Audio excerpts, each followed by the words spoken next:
do our blog project on vinyl blogs, we thought what better place to talk about it than one of the greatest and most noteworthy vinyl stores in all the country, Vintage Vinyl. Well, let's go inside and ask some real vinyl experts what they think about vinyl blog content. Hello, my name is Dustin Mueller. I work at Vintage Vinyl. I deal with vinyl daily and listen to it at home and purchase it. So when did you start becoming interested in vinyl records? Probably when I was like 16. Sure. Do you have, sorry, do you have a favorite like vinyl record?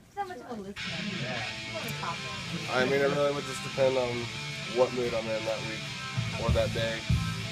What about a Tuesday? On a Tuesday?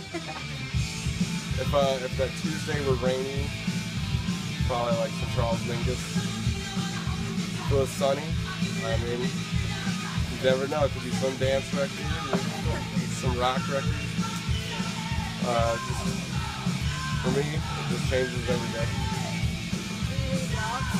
What's up? Do you read blogs? Not so much. Well, in our project we're comparing two blogs about vinyl records. So if you were to read a blog about vinyl records, what would you expect them to be like talking about? More like their content? As far as grading or as far as reviewing? Reviewing. For like an album, I guess. Or just like vinyl records, period.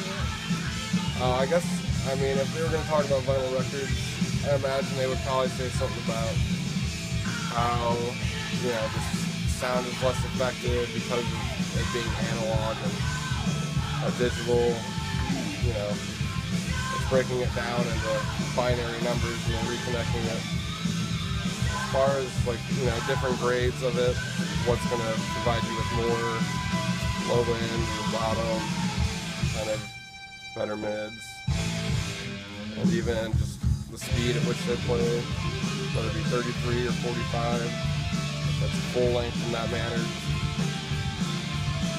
I'm not exactly sure what you're looking for. That's fine. Just something you would see. Just scroll down, like I guess on the website about vinyl records. That's pretty much the way it is. Okay. So do you enjoy working here with the vinyl records? It's like a passion for you? Oh yeah, I mean, every day you get to discover something new. So it's like, if you're wondering about something, you get to come in, pick it up, maybe give it a listen, get at least kind of introduced with it, and then move on to the next thing. And it's, you know, kind of get an idea of what's all out there when you didn't know that something did exist or didn't. Alright, well, thank you so much for letting us in. Another one of the blogs that we decided to compare was called They Still Press Vinyl. It's written by 3 different bloggers, and they all have this one central topic of the different music of the blogs that they cover. They basically review the music, critique the different songs and the quality of the music on the different vinyl records, and give into detail why they dislike and like the variety of different songs that appear on the different vinyl records. I think they do a good job of reviewing them, especially for people who like want to know whether or not they should try out or listen to a certain vinyl record. But one of the, you know, the flaws of blogs, things that cause blogs to fail, is if you talk about yourself too much. And one of the things they do on there is they talk about themselves too much and their personal experiences with the songs, and like they go into really deep detail about themselves, and that's kind of a turn off to me as a reader. But overall, they do a very decent job of critiquing the music that they're telling their audience about. One of the blogs that we decided to compare and contrast is Vinyls and Cocktails.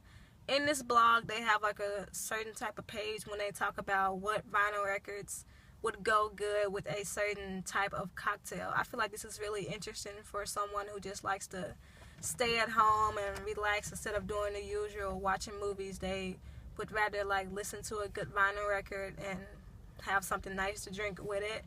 And they also have recipes listed underneath of for those drinks.